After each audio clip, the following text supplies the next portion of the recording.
Xie Yan gracefully called off our engagement. 5 years later. I still hadn't married. His commoner wife joked half-heartedly, "Our Yan has kept you waiting, sister. Why not let him take you as a noble concubine?" Xie Yan gazed at her tenderly, "Nonsense. You are enough for me. Even if you were willing, I wouldn't be." But later, on my wedding night, he stood drunk at the bridal chamber door. "You should have married me. From childhood, I knew I would marry Xie Yan. That was the marriage contract my mother secured for me before she passed away. It was the last protective umbrella she held over me. Should father remarry and a stepmother favor other siblings, I would still have the foundation to live in peace." Xie Yan favored spirited women. So I trained in archery and horsemanship, blistering my palms and breaking my legs, yet shed not a single tear. Xie Yan suffered from chronic coldness.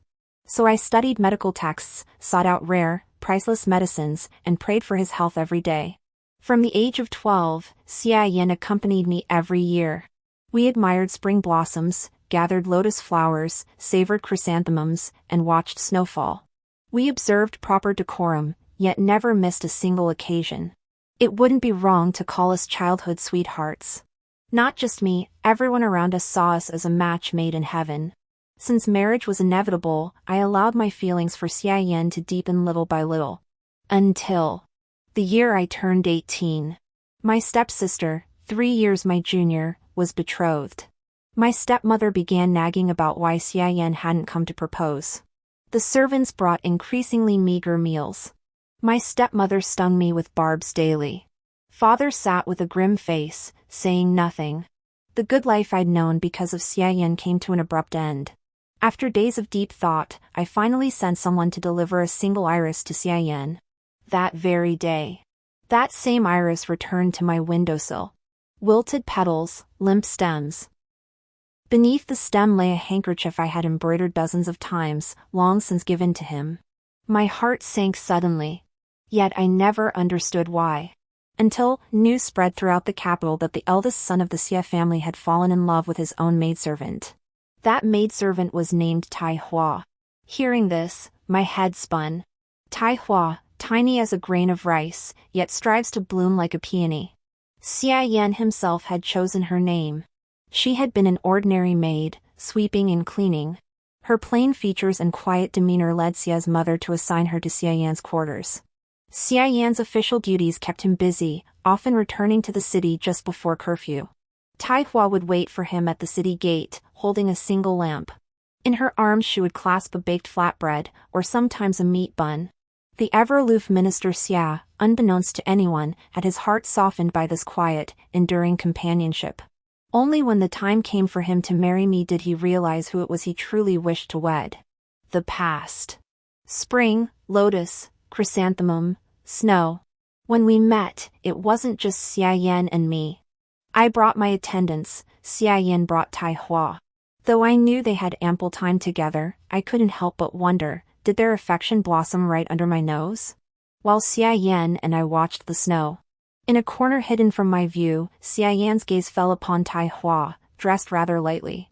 While I brewed a pot of hot tea to warm Xie Yan. Did he wonder for a moment if Tai Hua had grown weary from standing? I washed my face, changed my clothes, and dressed anew. Only upon reaching the Xie family gate did I come to my senses. What should I ask Xie Yan when I see him? Ask when he fell in love with Tai Hua? No, it's unnecessary. Ask what our relationship was before? No, that would be too undignified.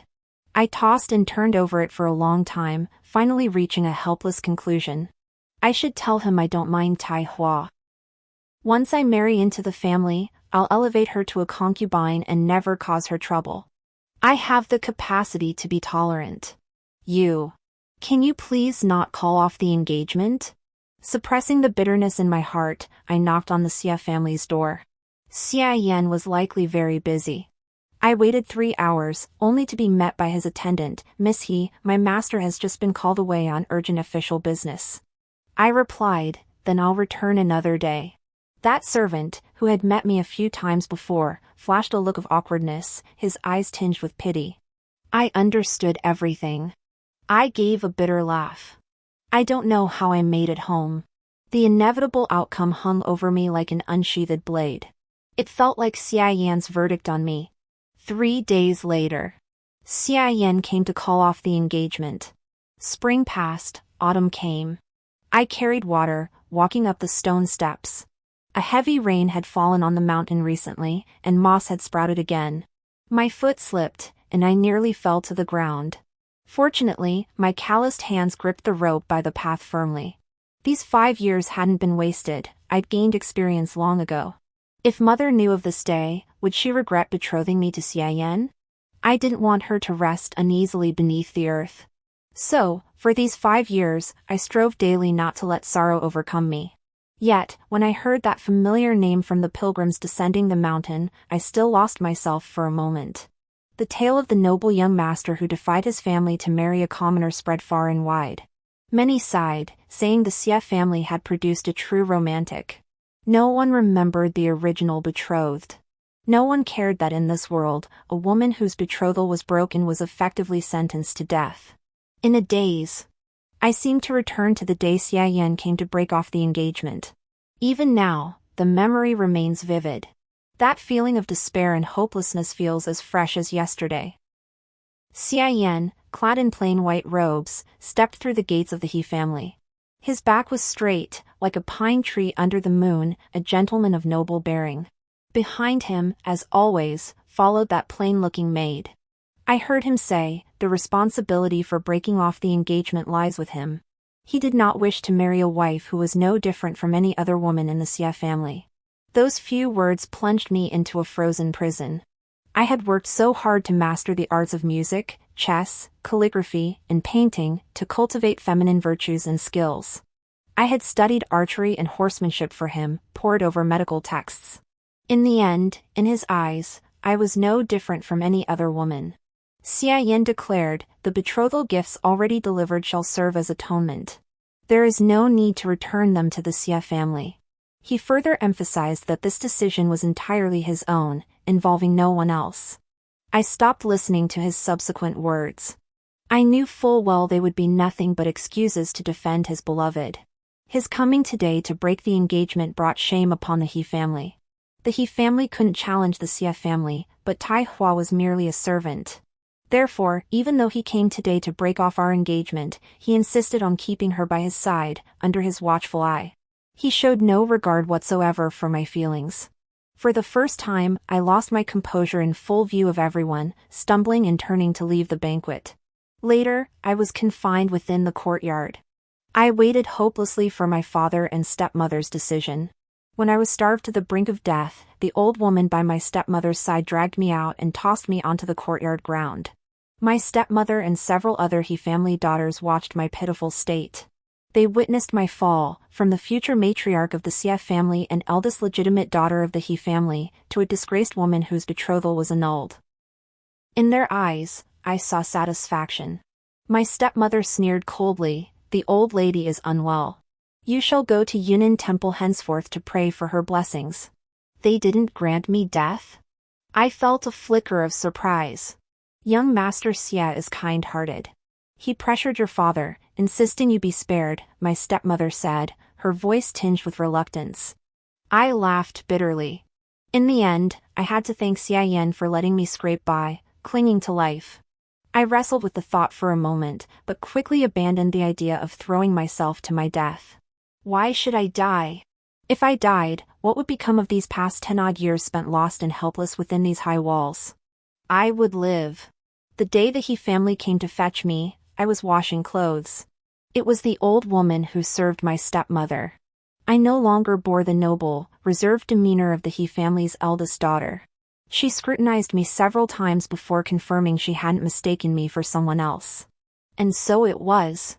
A small, neither new nor old sedan chair. 5 years had passed. It carried me back to that home. Seeing Xie Yan again was to be expected. But the 16 or 17-year-old girl who once adored him never imagined that at 23, our reunion would unfold like this. He was as handsome as ever, now radiating mature charm. Beside him stood a petite woman. The timid, submissive girl who once followed me and Xie Yan like moss flowers had changed beyond recognition. She wore brocade robes, a golden hairpin adorned her hair, and her wrists were encircled by exquisite jade bracelets. Her features weren't inherently delicate, but years of pampering had left her skin soft and smooth. Standing shoulder to shoulder with Xie Yan, her smile radiated grace and confidence. When I appeared, whispers rippled through the crowd. How dare that woman whose betrothal was broken come here? Move away quickly, lest she tarnish your reputation. I stood there, surrounded by emptiness. Only the scornful stares piercing me from all sides.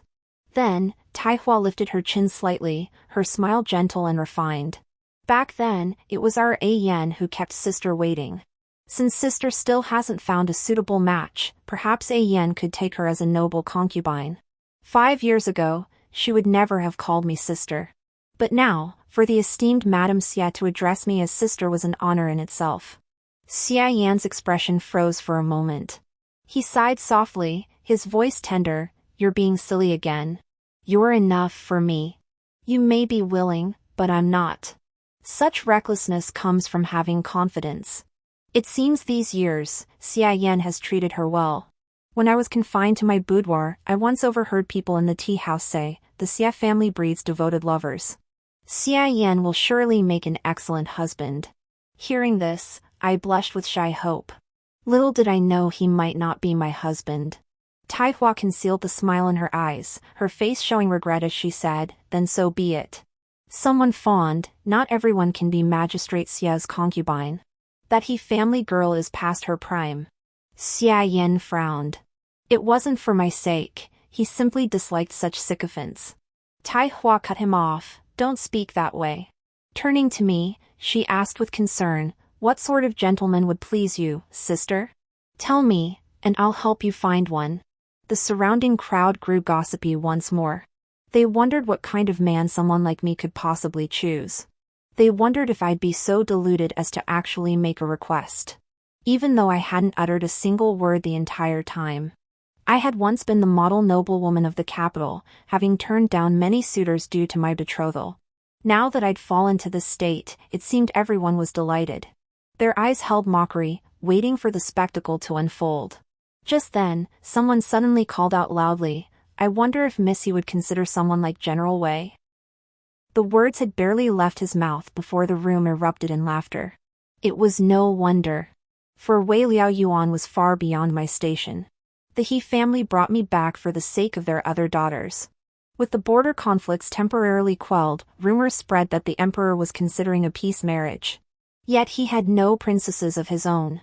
Historically, noble daughters from military families were often bestowed the title of princess and sent as brides. Countless ministers eager to curry favor with the emperor were willing to offer their own daughters. My father was naturally among them. Yet a few ministers opposed the idea. Among them, Wei Liao Yuan voiced the strongest objection. He could publicly challenge the emperor until the emperor had no reply. Even so, no one dared touch him. The Wei family was a noble lineage.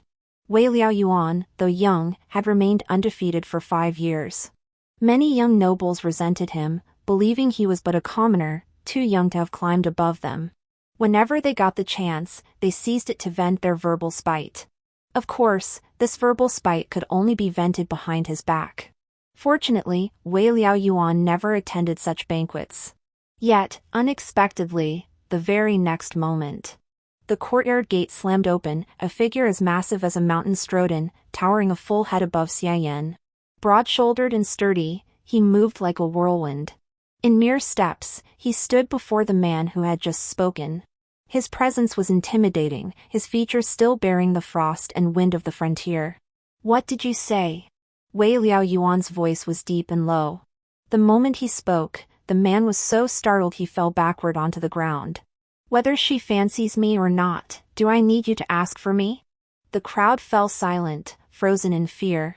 Tai Hua stepped in to smooth things over. Prince Wang was merely joking. He never intended to pair General Wei with Miss He. Everyone assumed Wei Liao Yuan was furious that someone had dared to joke about me. To him, associating my name with such jests was an insult. The joker clearly intended it that way. But I knew. That wasn't what angered Wei Liao Yuan. The banquet abruptly ended. Several He sisters instinctively avoided me, hastily boarding their palanquins to return home. I was left alone. Just then, a muscular arm emerged from behind me, wrapping around my waist. The force left no room for resistance. I was swiftly pulled into the shadows. The man murmured in my ear, his voice tinged with irritation, "I haven't confessed yet." That question earlier? It had nothing to do with me. My first encounter with Wei Liaoyuan. He came to apprehend bandits who had fled to the temple. Torches flickered. Soldiers' armor clanged, swords drew from sheaths. Yet they couldn't break through. The bandit held the entire convent's nuns hostage. An elder nun shoved me forward. I stumbled, nearly falling. A woman cast out by her family, with no one to rely on, I faced even greater exclusion here. But the bandit didn't choose me. He grabbed a 7 or 8-year-old novice nun. The elder nun who had pushed me earlier rushed forward, clutching the bandit's leg and pleading. The bandit kicked her away and slapped the little nun across the face. "Cry again, and you'll be the first to go." I stepped forward. "Esteemed hero, might I take this child's place?" The bandit paused, his eyes brightening at the sight of me, but he wisely held his tongue.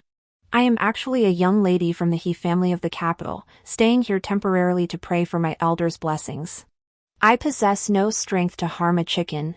I am more obedient than that child and hold greater value." Bandits from the muddy fields knew nothing of the intricate intrigues and inner household rules of the capital's noble families. To them, I was simply a young lady. I coaxed him gently. The old nun's expression was complex. Finally, the bandit was swayed by my words. He tossed the little nun aside and lunged for me. At that very moment, I heard the whistling of wind. Duck! I knew that sound, arrows slicing through the air. Having heard it countless times, I instinctively dodged to the side. The next moment, the bandit leader collapsed to the ground. Glancing back, my eyes met those of the figure perched in the tree. A green shadow stirred with the wind, black hair fluttering. A young general, bow drawn.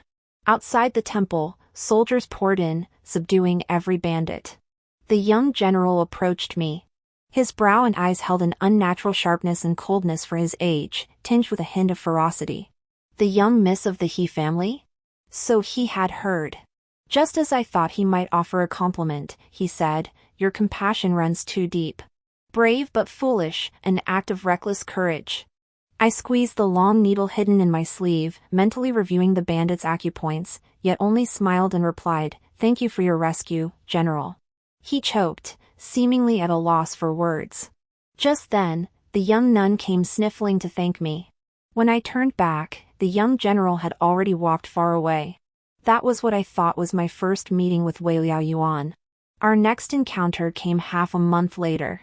After the bandit incident, my life improved considerably. I later learned that little nun was the elder nun's biological daughter. But small temples breed much gossip, and I still needed a powerful patron. Thanks to Wei Liaoyuan's brief exchange with me that day, I seized the opportunity to rally his banner. Yes, Wei Liaoyuan is my younger brother. This wasn't exactly a lie. That night, I ran through the capital's network of connections in my mind countless times. The He family had no ties to the Wei family. But going back 2 generations, the Wei family had been related by marriage to the Xie family. Wei Liaoyuan was, in effect, Xie Yan's nephew. I had been betrothed to Xie Yan, making me Wei Liaoyuan's half-aunt. A half-aunt was like a sister. I even held him when he was a baby, I said without blushing or hesitation. Wei Liaoyuan was 5 years younger than me. It was possible I really had held him. I just couldn't remember myself.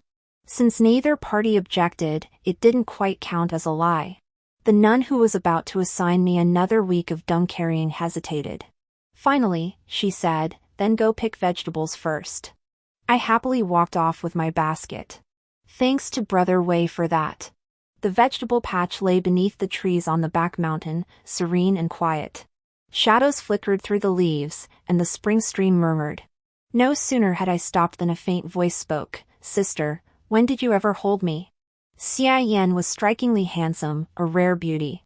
But the man before me, upon closer look, had features as exquisitely painted as Xie Yan's. Yet there was a sharp edge to him, especially when he held his bow. This time, for some reason, he seemed less fierce, more like a rogue. I rolled my eyes skyward and replied dryly, "Ah, you don't remember? Back then, you were still trailing after me, begging for candy." The rogue drew near, his broad shoulders like half a bench. His shadow fell over me, completely obscuring the sun before my eyes. He arched an eyebrow and drawled, "Oh?" I awkwardly changed the subject. "Why is General Wei here? Is it about that bandit incident last time?" But Wei Liao Yuan wouldn't let me off the hook. "We've grown distant, sister. Just call me little brother." Seeing the mischief in his eyes, I conceded defeat. I'd intended to apologize sincerely and play the victim, but then he declared solemnly, "This time, little brother is indeed here about the bandits. Those bandits might be barbarians disguised as Central Plains folk." My mind spun twice before I managed, "I see. I suspect more barbarians are hiding in the mountains. Sister, you should be cautious these days." I recalled the food disappearing from the kitchen lately, and a thought struck me. After a moment's thought, I said to Wei Liao Yuan, "If I help you catch them, will you grant me one request?" "Agreed. Rest assured, it won't be anything outrageous." I froze. He just agreed like that? All the excuses I'd prepared got stuck in my throat. Little brother trusts sister, of course. For the first time, a youngster had made me blush. The bandit capture went smoothly. I ground the celestial fairy powder from the back mountain and mixed it into the food. I'd initially planned to drug them directly, but then I remembered the missing food wasn't enough for just one person. So I switched to camphor grass, which was less toxic. Wei Liao Yuan and I waited in the kitchen until midnight. After the bandits left with the food, we followed them and rounded up the entire group. As we departed, I shared my request with Wei Liao Yuan.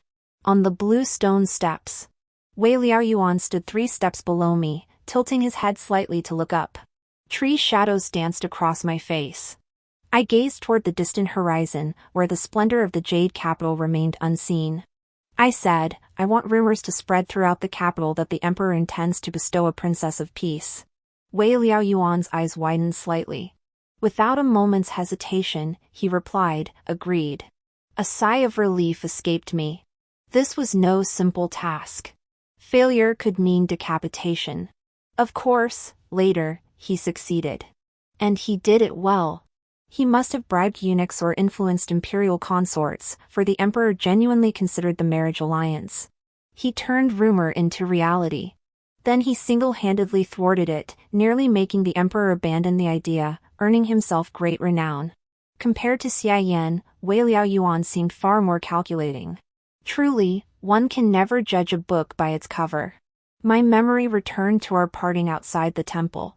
After agreeing to my request, Wei Liao Yuan turned to leave. He took a few steps before suddenly looking back. The young man, full of youthful vigor, his thin lips curving into a smile, said, "Sister, if I recall correctly, you did indeed hold me as a child. Just as I had hoped. My ever-ambitious father would never miss an opportunity to impress the emperor. He thought of me, his daughter, as a resource to be recycled." That very night, I returned to the He household. A bowl of cold rice, a plate of simple side dishes. Before I could finish, a message arrived from my stepmother. She issued a warning, demanding I pray for the old lady's blessings that very night, a test of my 5 years of cultivation. In the chilly ancestral hall, I recited the sutras. Outside, 2 old maids listened to my chanting. The moment I paused, they would come in. The moonlight was dim. My future was shrouded in mist. Suddenly, a figure appeared on the windowsill. It was Wei Liao Yuan. I stared at him in surprise. After that day we caught the hiding bandits, we met several more times. He came to the temple a few times for routine patrols and inspections. The old nun even remarked, "I've never seen such a responsible general before." No one ever came up the mountain to ensure our safety. Through these encounters, Wei Liao Yuan and I grew quite familiar. Each time, we could exchange a few words. He even brought me things from down the mountain. Pastries from the grand restaurants, fashionable hairpins, and little trinkets from street stalls. It felt as though he had truly become my little brother. My days at the temple grew increasingly pleasant. But I never imagined that after I returned to the He family, he would dare to scale the wall in the dead of night. Wei Liaoyuan climbed through the window at a leisurely pace and approached me. Your younger brother has come to congratulate you, sister, on achieving your wish. I watched him draw nearer, unable to pause my recitation. He narrowed his slanted eyes, clearly noticing. Rest assured, I won't let you truly go on that marriage alliance. But after all I've done, shouldn't my sister reward me? I nodded silently while continuing my recitation. What do you want? My eyes pleaded with Wei Liaoyuan. Our gazes locked, his eyes deep and inscrutable. You've renounced your monastic vows and are free to marry. Xie Yan betrayed you, and you're unbound by any betrothal now. Wei Liaoyuan spoke in a calm tone. Would you consider me? The sudden words caught me off guard. Shock instantly overwhelmed my senses. When had he developed this intention? My mouth fell silent. Wei Liaoyuan's eyes held a smile, his demeanor composed. It seemed as though those words hadn't come from him at all. The old woman's scolding outside the room snapped me back to reality. I hurriedly resumed my recitation, finding no spare breath to utter refusal. Wei Liaoyuan seemed to have anticipated this. He said, then I'll take that as your consent. Consent to consider me. He added, if you were willing to marry Xie Yan for his family background, mine is no less distinguished. In looks, I'm no less than him. In temperament, I'm livelier and more charming. All things considered, I'm a bit better than him. More than just a bit better. Xie Yan was a promising young talent, but he wasn't the only son of the Xie family. He had already established his own household, effectively renouncing his claim to the Xie family's vast inheritance. Wei Liaoyuan, however, is the Wei family's undisputed next patriarch. His future is even brighter. And this man is currently courting me. I stared blankly, lost in thought. For the first time, I realized Wei Liaoyuan was quite talkative. He continued, Xie Yan is actually my uncle, he's getting rather old. He's not the most honorable man. If you become my wife, you can join me in calling him uncle. Me. Lowering my own status. That hardly sounds like something to be happy about, does it? I had words I wanted to share with Wei Liaoyuan, yet I found myself unable to speak. I wanted to ask him what exactly he meant. Wei Liaoyuan seemed to understand. He curved his lips into a smile, his ears tinged with a faint blush. Sister, you truly have forgotten me, he said. Xie Yan's father was a renowned scholar. I was sent to the Xie household for a period of study. When you came looking for Xie Yan, did you not notice me? I froze, straining my memory for a long moment. All I could dig up was a black coal ball. When I delivered pastries to Xie Yan, he charged at me like a wild little boar. By the time Xie Yan calmly remarked, he doesn't care for sweets, the little boar had already gobbled down most of my box of pastries. The Xie family's cooks make such awful food. This young master's palate is getting so bland it's ridiculous. My maid fumed, what kind of child is this? So rude. My mistress spent all morning making these. I waved it off with a smile. If the young master likes them, I'll make another batch tomorrow. The little piglet's eating motion froze. He looked up at me, suddenly stunned, crumbs of pastry still clinging to his mouth. Is your name Xiaoyi? I asked. The little piglet flushed crimson, stammering, young master. No. My name is Yuan. His voice was too soft, I only caught the last syllable. All right, then Yuan, see you tomorrow. I'd found the perfect excuse to see Xie Yan again. The little piglet escorted me all the way to the Xie family gate. You have to come back tomorrow, okay? He waved his little piggy paw goodbye. I snapped back from my memories. During a pause in the recitation, I called out uncertainly, Yuan? Wei Liaoyuan stood up with a whoa. And walked out. 2 thuds sounded from outside. He returned, striding back with grace. The flush on his ears faded slightly. Yes, it was me. Come to think of it, I had indeed held him several times. But back then, I didn't know who he was. I simply thought of him as the child from the Xie family's secondary branch. Wei Liaoyuan told me that when Xie Yan broke off our engagement, he was stationed at the frontier. By the time he returned, 3 years had passed. The capital no longer had a Miss He. Time rewound to the day of the banquet. Wei Liaoyuan pulled me into a secluded spot. He nuzzled the nape of my neck, inhaling softly. Sister, have you made up your mind? 5 years had passed. My affection for Xie Yan had faded completely. I wouldn't cherish a man who had broken off our engagement, especially one who already had a wife. But many didn't see it that way. Wei Liaoyuan included. That night, beneath the grand fireworks display, he formally declared his feelings for me. When I nodded in agreement, he seemed unable to believe it, asking repeatedly for confirmation. Shouldn't I be the one doubting? It wasn't that I felt unworthy of him, I believed I was the best choice. Even by society's standards, I was a disgraced woman whose engagement had been broken. But I didn't see it that way. It wasn't my fault. Wei Liaoyuan had countless choices, yet he chose me. After I asked him why, he pressed his lips together and fell silent for a moment. Then, as if unable to resist, he leaned in and kissed me. Forgive my boldness, little sister. Lips ground together, saliva mingling. He kissed with such intensity his own lips turned crimson, stained with a hint of red, luscious and tempting. You only ever saw Xie Yan before. You never noticed I only ever saw you. Wei Liaoyuan escorted me home. The entire journey, he seethed with jealousy over Xie Yan. I cherish you more than he ever could. The moment father saw him, the icy fury on his face gave way to utter shock. My stepmother wrung her handkerchief, tentatively asking, but did my daughter do something improper, only to be caught by young Master Wei? Wei Liaoyuan ignored her, turning to my father with startling words. Uncle, I shall come to propose marriage another day. Please keep this confidential for now. Father hastily agreed.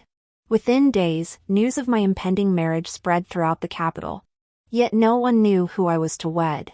Invitation cards to banquets suddenly flooded my inbox. All were sent by those eager to spy on which unfortunate soul would still agree to marry me. Rumors swirled that I would marry a newly appointed scholar from humble origins. That scholar, fresh to the court, hastily denied it. In public, he declared he would never marry a woman whose betrothal had been broken. Other whispers suggested Lady Xie was magnanimous, and Xie Yan, in his great mercy, would grant me a home. When Xie Yan heard this, his face darkened. Nonsense. Whether they despise me or are angry, it has nothing to do with me. Father greeted me with a smile once more. I felt no joy. Only a sense of absurdity. It seemed my only value lay in being married off. I declined all invitations until Lady Wei sent her invitation. When I arrived, I received a barrage of stares. A noble lady remarked, "Such airs. Only an invitation from the Duchess of Wei could draw her grace here. One might think Miss He was being married off to some first-rank nobleman." Tai Hua stood there, speaking slowly, "Enough. Miss He must be too busy lately for us idle folk." Only then did I recall that Tai Hua had hosted a spring banquet not long ago. She had invited me 3 times, each time met with my refusal. I had already explained my reasons thoroughly. I walked away unhurriedly, leaving her behind so furious she pointed at me, nearly speaking without restraint.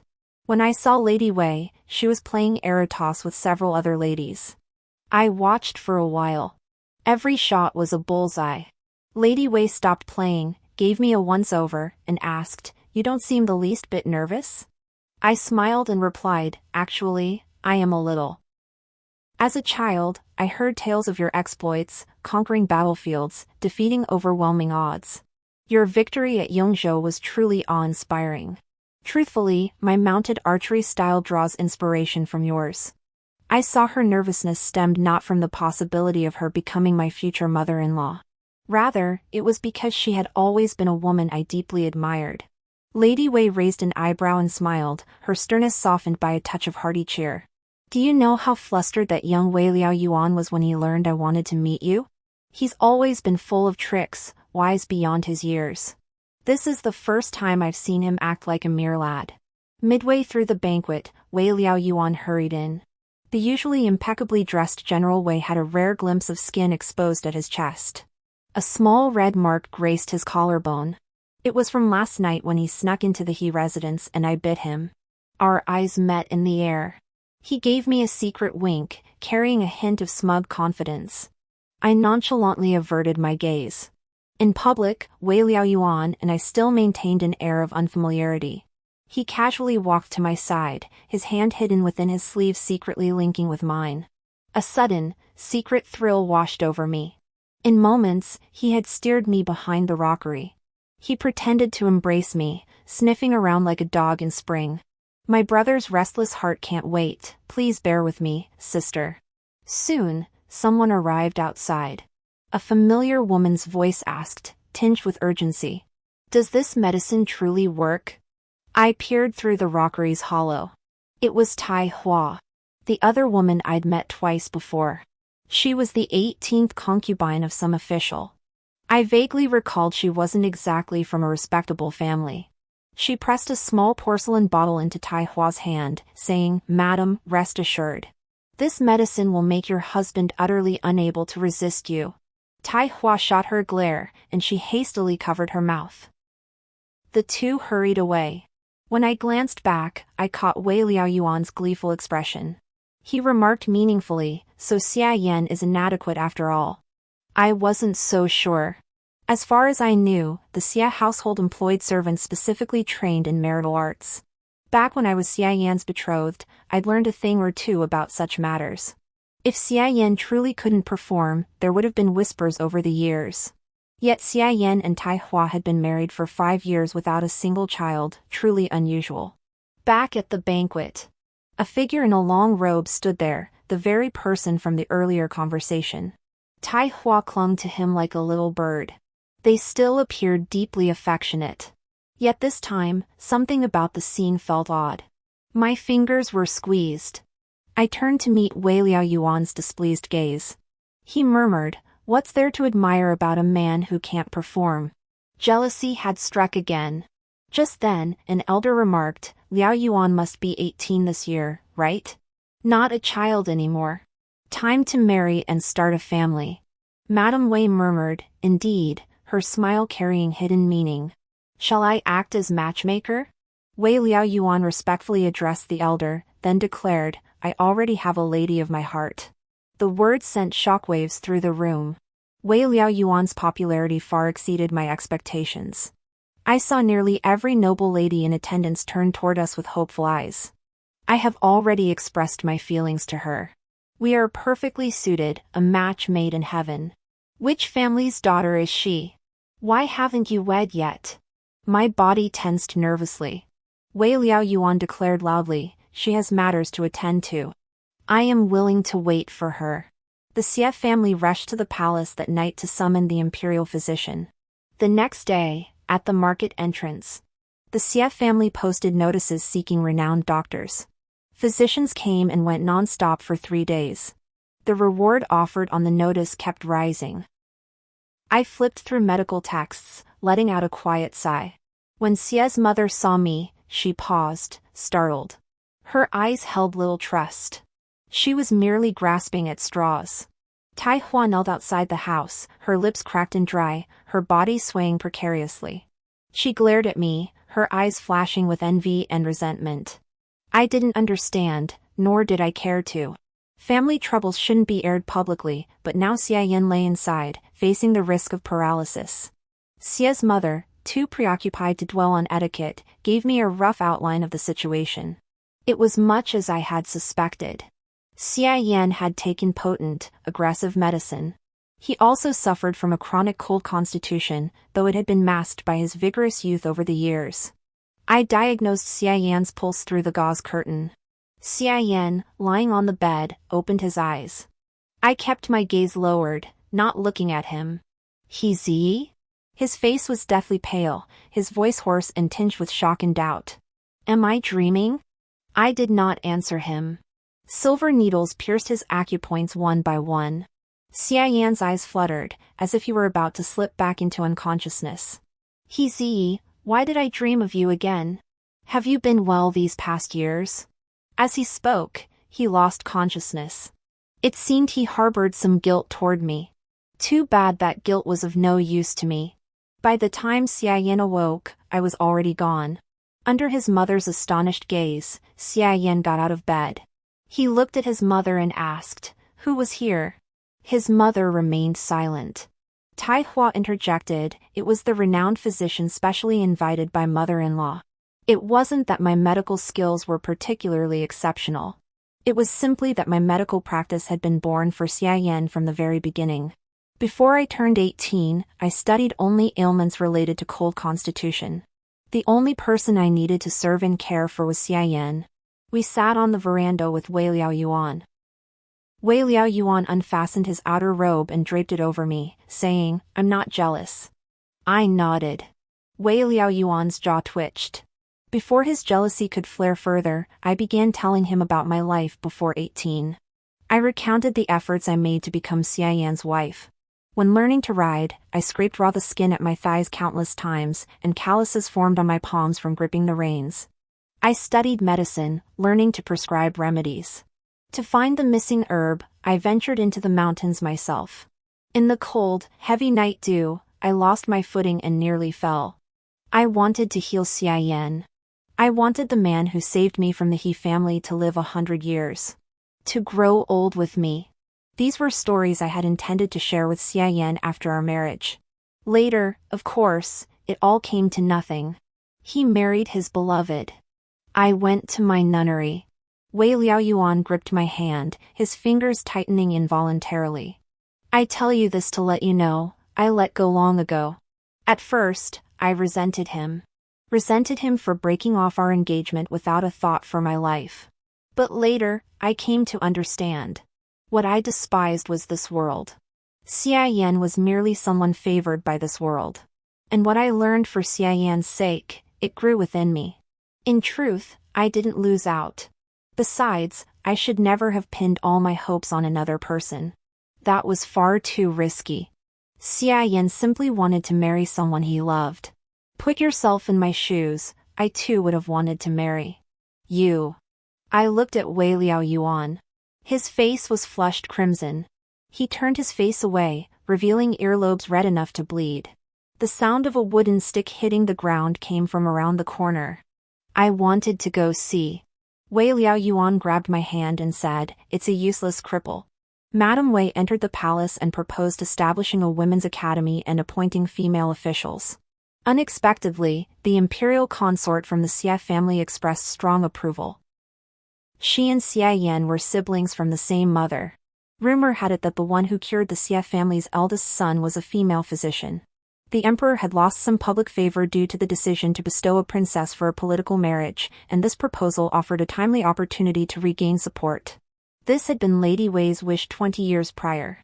Alas, at that time, border campaigns consumed her attention, leaving no room for such matters. 20 years later. Heaven, earth, and humanity aligned. The emperor summoned me to the palace. He and the empress asked me several questions. I answered fluently. Yet, the indecisive emperor could not immediately resolve to make such a decision. Just then, Consort Xie suddenly challenged, "If you wish to be like a man, you must prove you have the ability. Can you ride a horse?" The room fell silent for a moment. The emperor stood with his hands behind his back, studying me.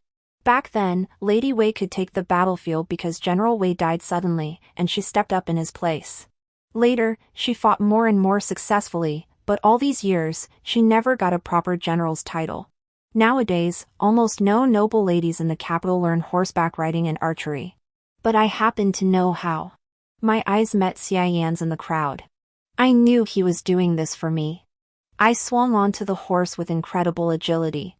Drawing the bow, I hit the bullseye. The crowd erupted in cheers and applause.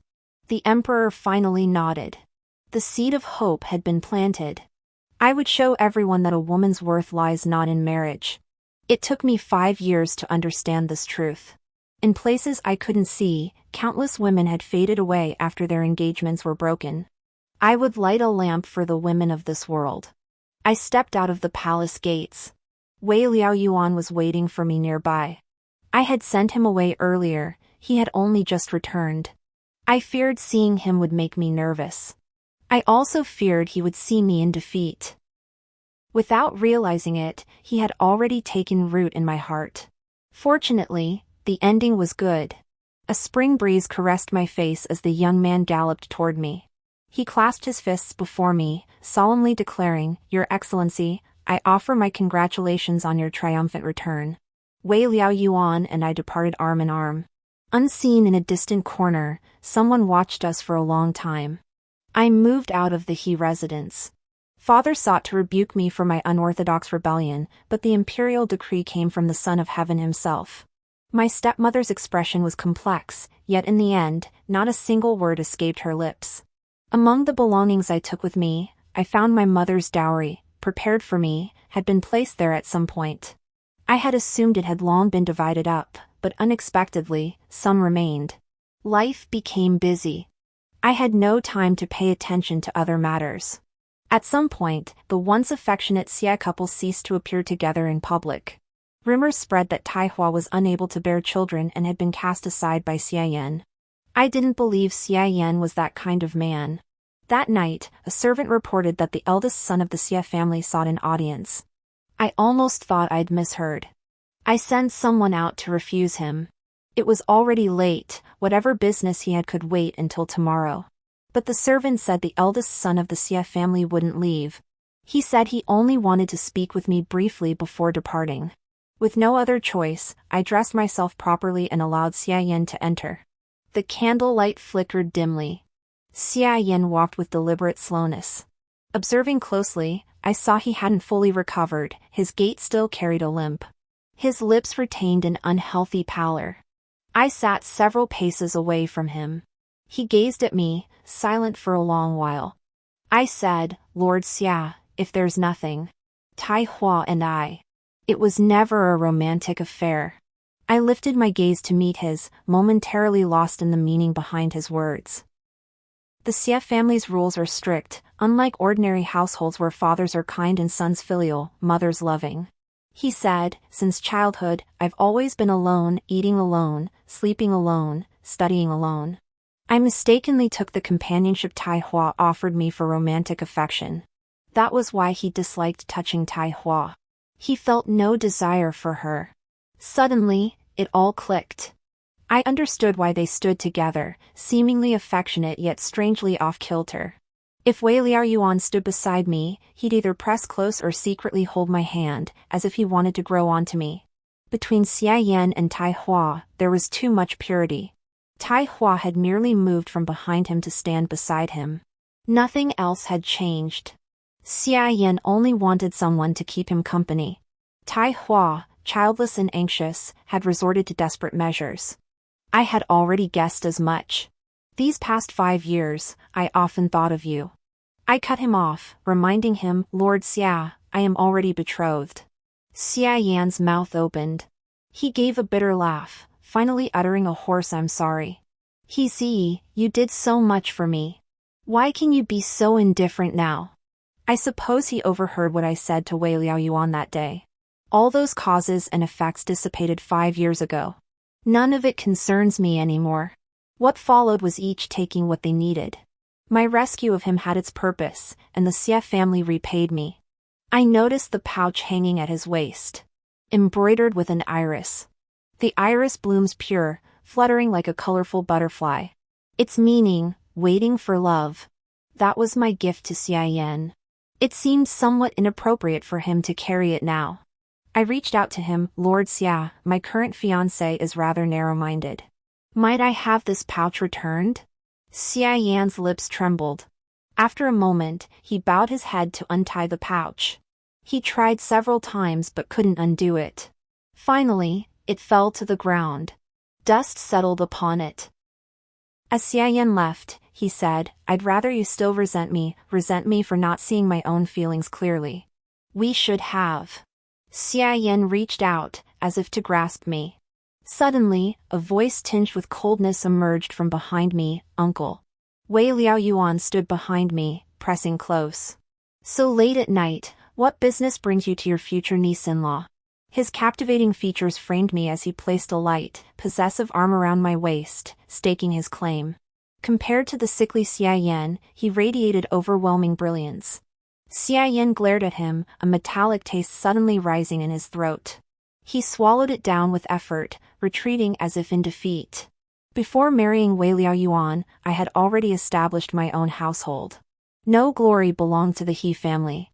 I had asked Wei Liao Yuan to keep our marriage secret to avoid the impression that I was relying on Lady Wei's connections. To avoid gossip. I informed my father to demonstrate my worth, facilitating my actions. Now, the situation is settled. Half a year after entering the imperial court, I married Wei Liao Yuan. On our wedding night, I saw Xie Yan again after a long absence. It seemed that after his late-night visit last time, he had taken sick leave and ceased appearing in public. Tai Hua remained Xie Yan's wife. Yet when she ventured out, she no longer carried the same air of superiority. Xie Yan appeared intoxicated, his face flushed crimson. "You should have married me." He stared at me intently. Tai Hua's expression instantly turned awkward. The stares of onlookers fixed upon her, making her wish she could vanish. Then, Xie Yan was thrown out by Wei Liao Yuan. That night. Later. Wei Liao Yuan and I slipped away.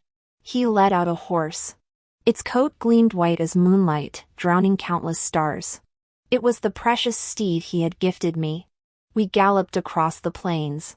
We rode toward the mountain temple where our bond began, past streams and grasslands. I laughed freely. My heart swelled with joy. Had I truly married Xie Yan back then, no one would have ridden with me now. Wei Liao Yuan caught up, calling me wife. My heart thundered.